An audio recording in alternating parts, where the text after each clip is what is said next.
Olá, queridos, a paz do Senhor. Eu sou o pastor Anderson Silva. Estamos juntos na nossa Academia de Pregadores, lições bíblicas de escola dominical, estudando o terceiro trimestre de 2022. Na aula de hoje, vamos estudar a lição de número 4 do currículo de adultos e vamos tratar sobre a sutileza da normalização do divórcio. Estamos tratando sobre as sutilezas do diabo que ataca a igreja. E dentre essas diversas sutilezas, uma delas é a normalização do divórcio. Lição de número 4 do dia 24 de julho de 2022. Seja muito bem-vindo. No trimestre passado, nós estudamos as revistas sobre os princípios do Reino de Deus a partir do Sermão do Monte. Foi uma revista comentada pelo pastor Osiel Gomes e nela também nós tratamos em uma das lições que o casamento é para sempre. Talvez você pode pensar, mas já tratamos sobre isso no trimestre passado, agora esse trimestre vamos tratar também sobre questões de divórcio. Sim, isso é importante falar, porque nós sabemos que as questões de divórcio impactam diretamente na família, que é a célula máter da sociedade. E todos os problemas que ocorrem na família acabam desaguando na igreja, atingindo a igreja, porque a igreja é composta por um conjunto de famílias. A igreja é uma grande família e é composta por um conjunto de famílias. Então, vale a pena realmente voltar a este assunto da questão da estabilidade familiar e nesta lição deste trimestre, a tratativa é um pouco diferente. No trimestre passado, nós falamos positivamente sobre a família ser para sempre. E é claro, o casamento ser para sempre. E é claro que tratamos dos impactos do divórcio no seio da família.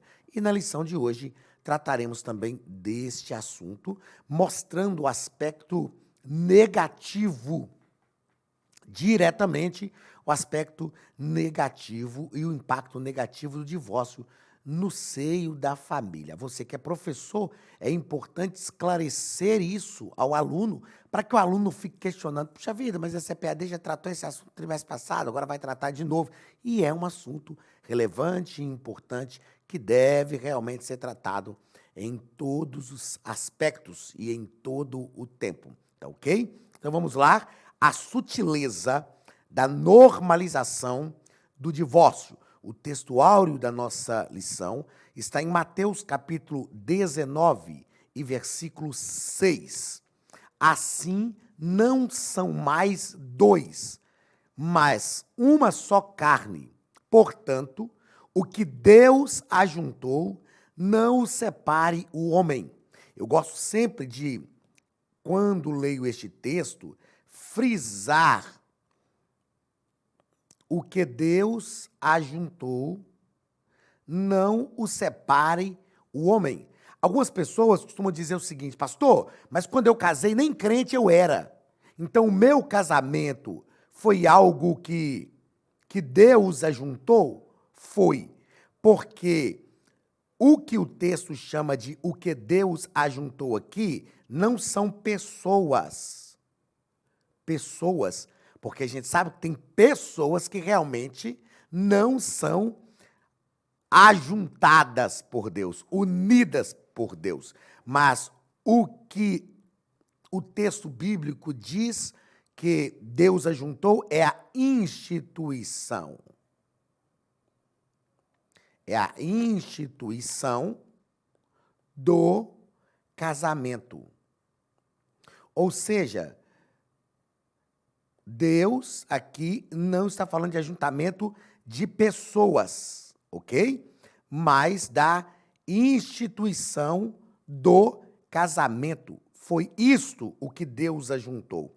O que eu quero que você entenda? Quando qualquer pessoa, eu costumo dizer para nós, no nosso contexto evangélico, o camarada resolve casar e se casa lá no terreiro de macumba. Não importa onde ele casou. Mas quando ele se submete à instituição do casamento, ele está se submetendo a algo que Deus ajuntou. Ok? Então, é por isso que é preciso pensar. Quem é solteiro, pense antes de casar. E quem já é casado, reflita sobre as imposições disso, reflita sobre as responsabilidades disso e faça de tudo para que o casamento vá adiante. Fazer de tudo não é fazer de qualquer jeito. Quando eu digo faça de tudo, converse. Sempre há como promover uma restauração no casamento. Se os dois cônjuges quiserem, se os dois cônjuges tiverem acordo, sempre é possível. Então, o que Deus ajuntou foi a instituição do casamento.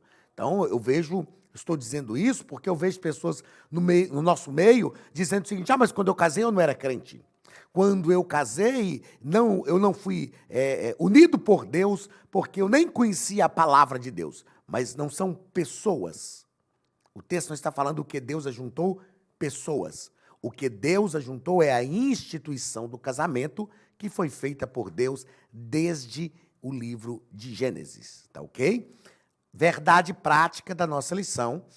O padrão bíblico para o casamento é que ele seja heterossexual, monogâmico e indissolúvel. Nós fizemos uma vasta abordagem desse assunto na lição passada, lição de número 3, quando tratamos sobre a imoralidade sexual. Fizemos uma vasta explanação disso. Mas vale a pena repetirmos aqui que o padrão de Deus é que o casamento seja heterossexual. Na lição passada, se alguém tiver dúvida, não tiver assistido a aula da lição 3, da semana passada, assista. Eu fiz questão de fazer uma leitura integral do último ponto da lição, onde o pastor José Gonçalves fala coisas magníficas e muito próprias para a questão, principalmente, do homossexualismo, que é um assunto melindroso de se tratar hoje, mas que deve ser abordado com uma visão bíblica, com uma linguagem bíblica, deve ser abordado de forma correta, respeitosa, pastoral, teológica e sempre permeada pelo amor. Então, se você não assistiu a lição de número 3, que foi da semana passada, assista, que você vai entender melhor o que eu estou dizendo sobre essa questão do padrão bíblico do casamento, que é a heterossexualidade. O padrão bíblico. Nós declaramos isso porque isso é a nossa fé. Temos um amparo na Constituição Federal para proclamar a nossa fé, assim como todas as demais religiões têm, ok? Outro padrão bíblico, monogâmico. A bigamia, aqui, graças a Deus, a legislação brasileira ainda não impactou, não é? Graças a Deus, na legislação brasileira, o casamento ainda é monogâmico. E que Deus nos abençoe que continue assim. Casamento monogâmico. E indissolúvel. Indissolúvel, acabei de explicar aqui o que Deus ajuntou, que não separe o homem. Esta é a proposta de Deus para o casamento. O casamento é para sempre. Nós somos contrários ao divórcio, em qualquer situação. É claro que a gente sabe que o divórcio vai acontecer em algum momento, em alguma situação. Nós vamos perceber que o pastor José Gonçalves, mais uma vez de forma sensata, de forma ética, espiritual, bíblica e teológica, ele faz também uma abordagem nessa lição que nós vamos tratar hoje sobre a forma como nós lidamos com as questões de algumas pessoas que acabam passando pelo divórcio e estão no contexto da igreja. A igreja também não pode simplesmente virar as costas para essa pessoa e abandoná-las. A igreja precisa tratar todos esses assuntos que surgem na sociedade moderna, ok? Texto, a palavra-chave é o divórcio. A palavra-chave da nossa lição hoje é divórcio. A leitura bíblica em classe está em Mateus capítulo 19, do versículo 1 ao versículo 9, o texto bíblico nos diz o seguinte: e aconteceu que, concluindo Jesus esses discursos, saiu da Galileia e dirigiu-se aos confins da Judéia, além do Jordão. E seguiram-no muitas gentes, e curou-os ali. Então chegaram ao pé dele os fariseus, sempre os fariseus, tentando-o e dizendo-lhe: é lícito ao homem repudiar sua mulher por qualquer motivo? Ele, porém, respondendo, disse-lhes: não tendes lido que no princípio o Criador os fez macho e fêmea, heterossexualidade? E disse: portanto, deixará o homem pai e mãe e se unirá à sua mulher, e serão dois, uma só carne, serão os dois, uma só carne, casamento monogâmico. Assim não são mais dois, mas uma só carne. Portanto, o que Deus ajuntou, que não separe o homem. Indissolubilidade do casamento. Disseram-lhe eles: então por que mandou Moisés dar-lhe carta de divórcio e repudiá-la? Disse-lhes ele: Moisés, por causa da dureza do vosso coração, vos permitiu repudiar vossa mulher, mas ao princípio não foi assim. Eu vos digo, porém, que qualquer que repudiar sua mulher, não sendo por causa de prostituição, e casar-se com outra, comete adultério, e o que casar com a repudiada também comete adultério. Então Jesus deixa um critério aqui para o caso de prostituição. Perceba que Jesus não está falando que é um caso de adultério. Ele está falando no caso de prostituição. Nós já tratamos sobre isso aqui. Qual a diferença de adultério e prostituição? O adultério é o casamento,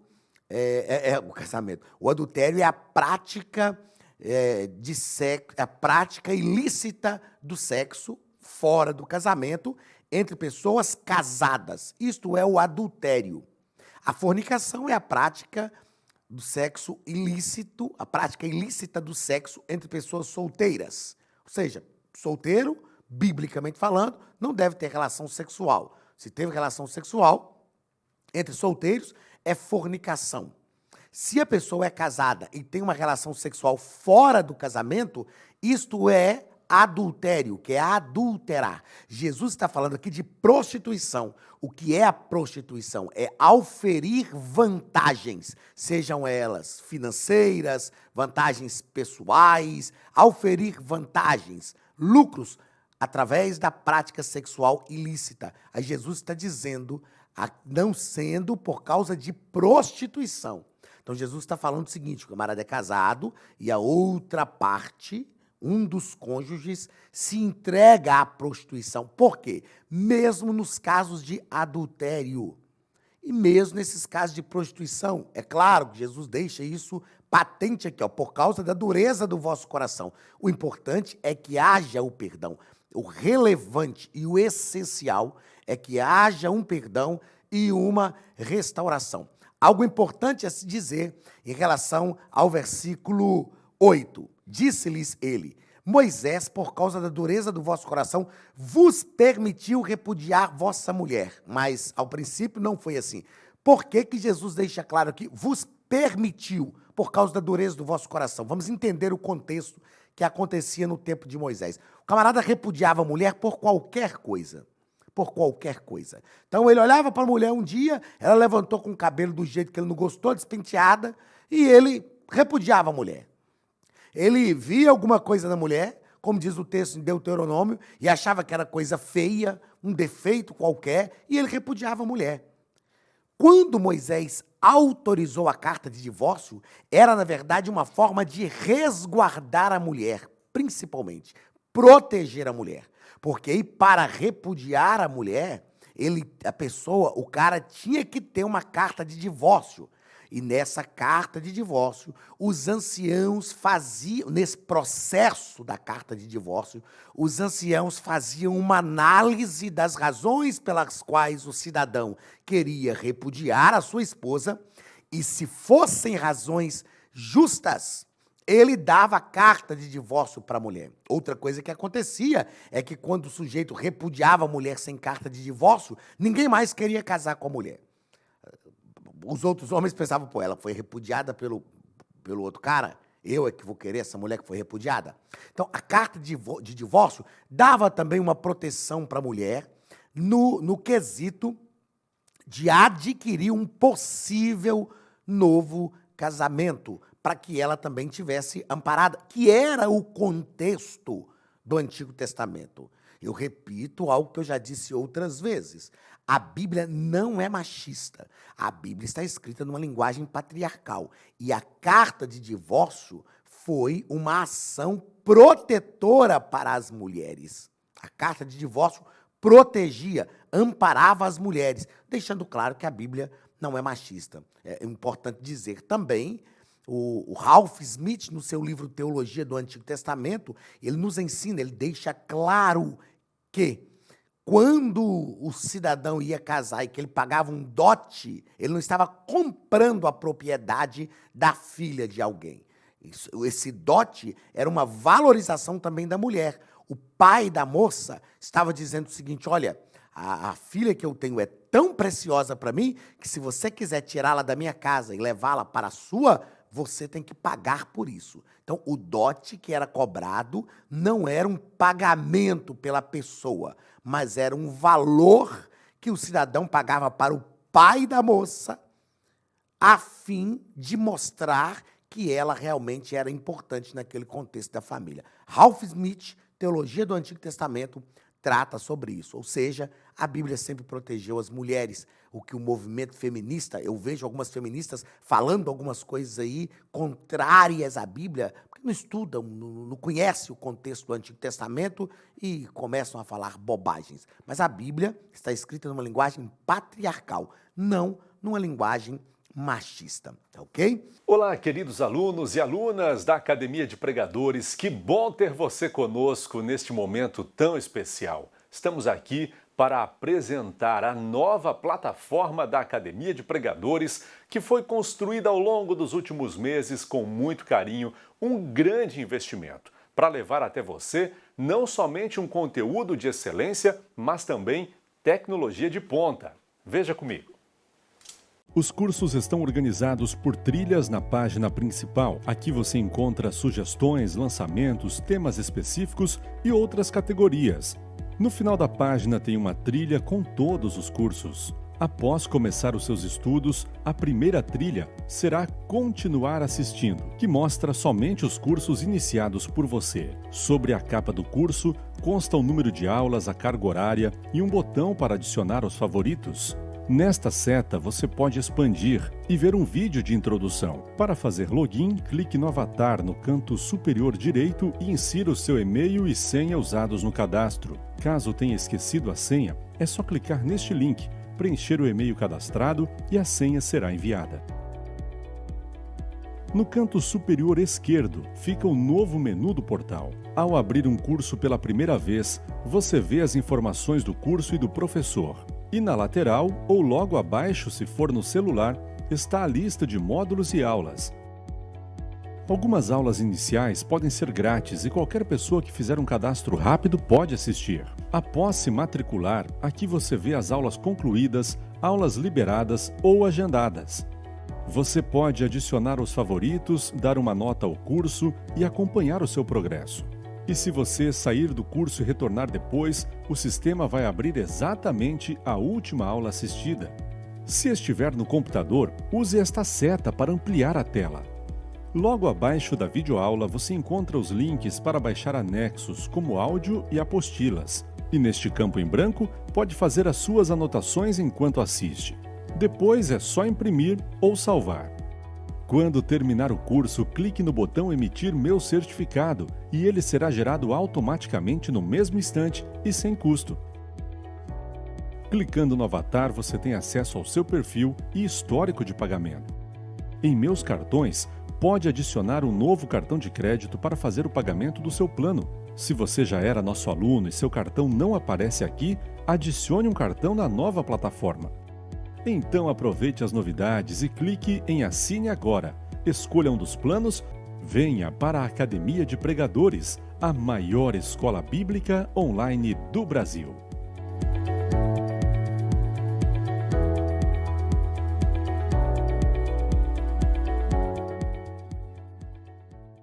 Vamos ao primeiro ponto da nossa lição, onde o comentarista vai falar sobre o divórcio no contexto bíblico. Divórcio no contexto bíblico.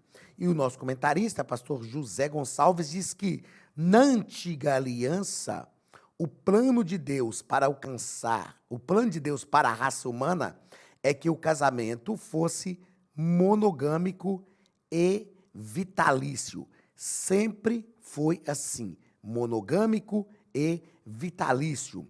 Lá em Deuteronômio, capítulo 24 e versículos 1 a 4, o texto afirma que uma das condições para o divórcio era o marido encontrar coisa feia na esposa. Esta expressão hebraica, traduzida como coisa feia, possui o sentido de nudez ou coisa vergonhosa.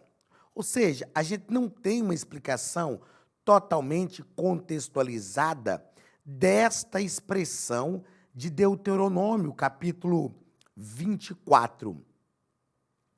Mas uma coisa é certa, como eu disse agora há pouco, ao instituir a carta de divórcio, Moisés conseguia resolver esse tipo de problema e proteger a mulher, a fim de que ela não fosse repudiada simplesmente pelo desejo do marido de casar-se novamente. Então, era um contexto do Antigo Testamento e que o nosso comentarista faz aqui uma abordagem histórica importante. O divórcio no contexto do Novo Testamento. Nós já fizemos aqui uma explanação da leitura bíblica em classe que mostra esse contexto do Novo Testamento. E o nosso comentarista deixa claro aqui no corpo da lição que esta expressão relações sexuais ilícitas traduz o termo que significa adulterar. Embora na versão do texto que nós lemos, fala sobre a prostituição, e eu falei que a diferença de prostituição e adultério, mas traduz o texto, traduz a ideia adulterar. Não é? Repito, sempre é possível encontrar o caminho do perdão e restaurar a família para que o divórcio não aconteça. Isto é o ideal. Isto é o ideal. No contexto das cartas de Paulo, pensando ainda no Novo Testamento, o casamento também é para a vida toda. É para a vida toda. E nós temos também um contexto importante aqui, é que a maioria dos intérpretes entendem que a expressão que Paulo utiliza em 1 Coríntios capítulo 7 e 15 não está sujeito à servidão, né, quando, no caso de abandono de cônjuges não crentes, ou que um é crente e o outro não, significa que o cônjuge crente que foi abandonado está livre para casar novamente. O cônjuge crente que foi abandonado está livre para casar novamente. Isso aqui é importante nós compreendermos. É claro que o contexto aqui está envolvendo cônjuges que um seja crente e o outro não. Outra coisa importante nós pensarmos é que Paulo também aconselha-nos a não nos unir em julgo desigual. E geralmente a gente trata do julgo desigual um cônjuge crente e um cônjuge não crente, né? Um rapaz crente e uma moça não crente, ou vice-versa. Mas quando eu ministro para casais, eu trato de julgo desigual de uma forma mais ampla.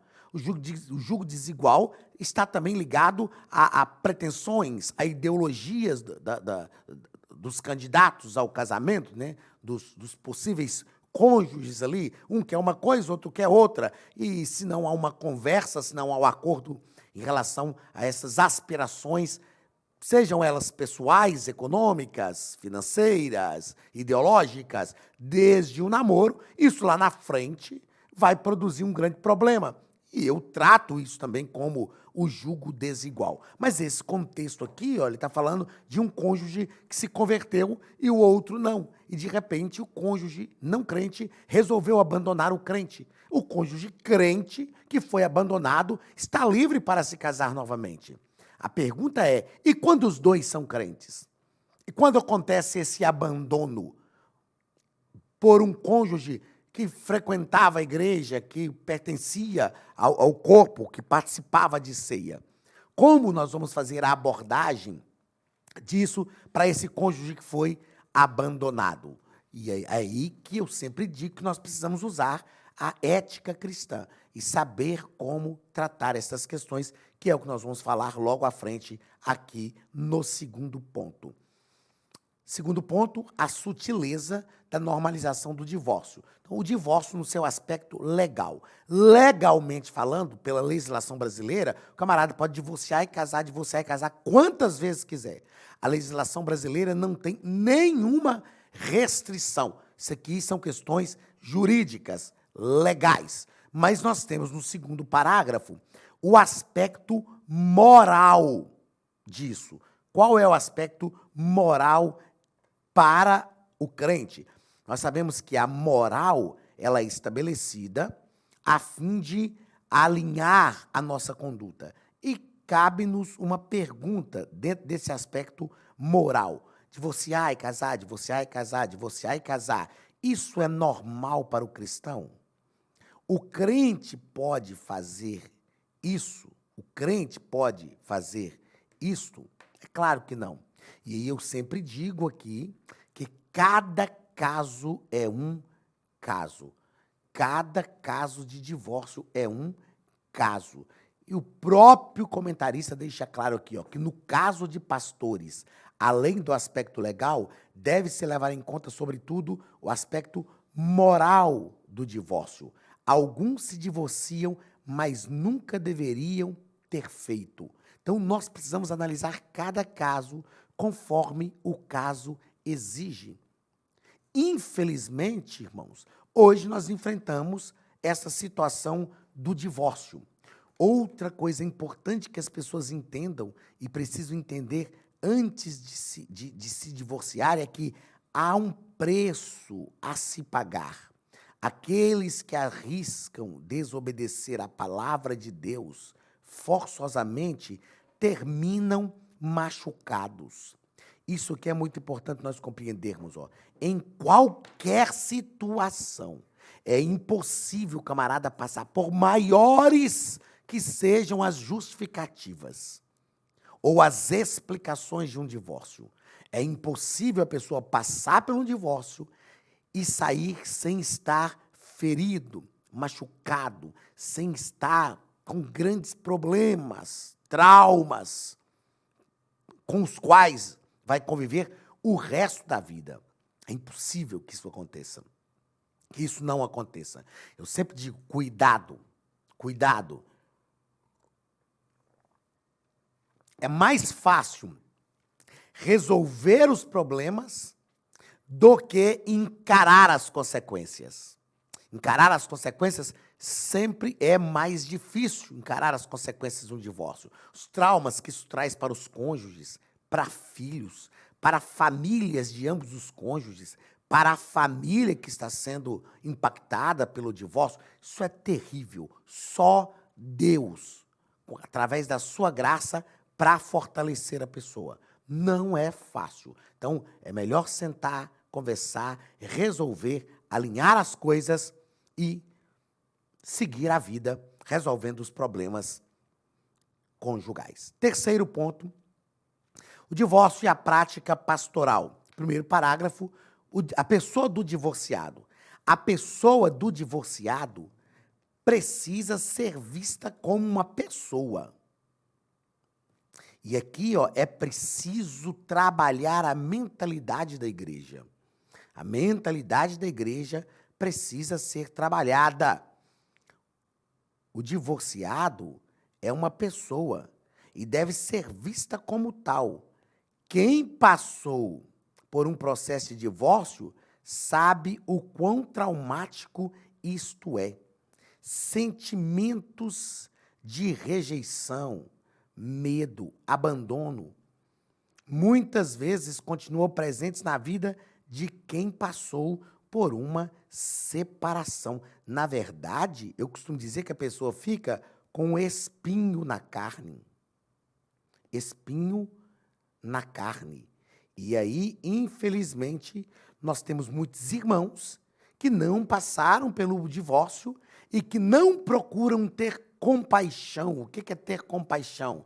É se colocar colocar o seu coração na dor do outro. E falam, e falam, e falam, discriminam, olham de forma diferente, tratam de forma diferente, e nós precisamos alinhar este pensamento, viver a prática do amor com as pessoas que passaram também por essa situação. Eu sempre ensinei para casais, sempre fiz seminário para casais, fiz curso de casados para sempre, fui líder no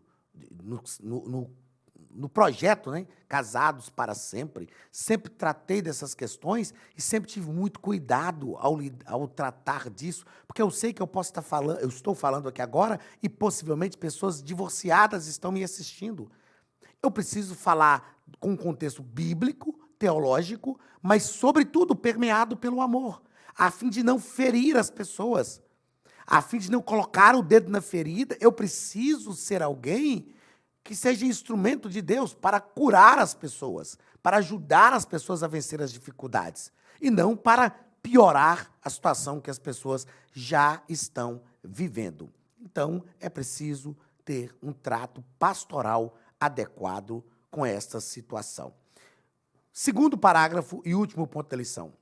O divorciado como cristão.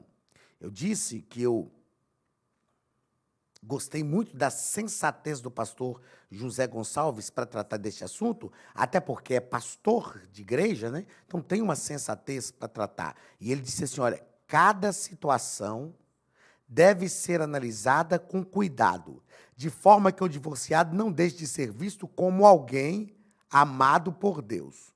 Contudo, que esse amor não sirva de justificativa para anular a justiça de Deus, que exige uma vida que se orienta pela palavra. Deus exige uma vida que se orienta por sua palavra. Nós precisamos realmente falar, como o nosso comentarista tem abordado e como eu estou dizendo aqui, tratar com amor, com respeito, olhar com compaixão, com misericórdia para as pessoas que enfrentaram o divórcio, mas, sobretudo, precisamos deixar claro também e trabalhar a consciência dos cônjuges para que não aproveitem como diz Paulo na carta aos Gálatas, não useis da liberdade para dar lugar à carne, para que não aproveitem essa oportunidade que nós estamos falando aqui, sobre a pessoa ser amada, ser acolhida, para não direcionarem sua vida pela palavra. Porque o direcionamento da nossa vida conjugal pela palavra de Deus é que o casamento seja monogâmico, heterossexual e indissolúvel. E quanto a isso, nós não podemos negociar. Eu quero encerrar esta aula falando algo bem de perto para você, para que você compreenda muito bem toda a nossa fala durante a nossa aula de hoje. Queridos, sobretudo, a Bíblia nos diz que aquele que está de pé, cuide para que não caia. Se você está vivendo um momento magnífico no seu casamento, alimente isto. Alimente isto. Se você está vivendo o pior momento do seu casamento, a minha palavra para você é que Deus pode restaurar. E Deus quer restaurar.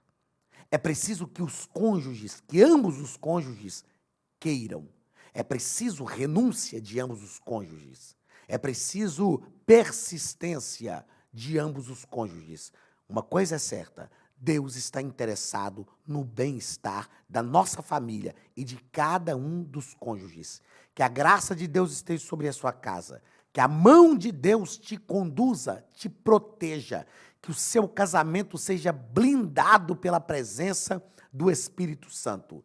Não dê brechas para o diabo, porque ele não brinca de ser diabo. Ele é diabo e é excelente no seu ofício. Não dê brechas para o diabo. Procure restaurar aquilo que precisa ser restaurado. Procure reconstruir o que precisa ser reconstruído. Mas, pastor, eu não amo mais. O amor jamais acaba. A Bíblia nos diz isso.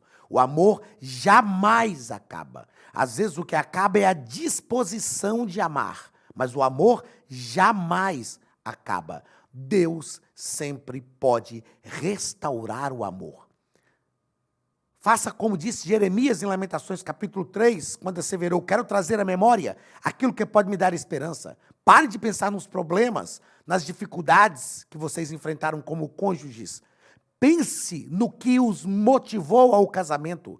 Pense no sentimento, traga à sua memória o sentimento que gerou a paixão e que depois se transformou no amor. Mas se você disser, pastor, nunca teve amor, será que nunca teve? Talvez as amarguras, as angústias, as decepções que você sofreu te faz pensar que nunca teve amor, mas busque o amor. Procure, e se nunca teve, Deus é capaz de gerar. Não desista do seu casamento. Não desista da sua família. Não desista do plano que Deus estabeleceu para vocês. Quando as pessoas se unem debaixo de um casamento, Deus está unindo projetos. E o diabo se alegra quando há um divórcio. Não promova alegria no inferno. Promova alegria no céu.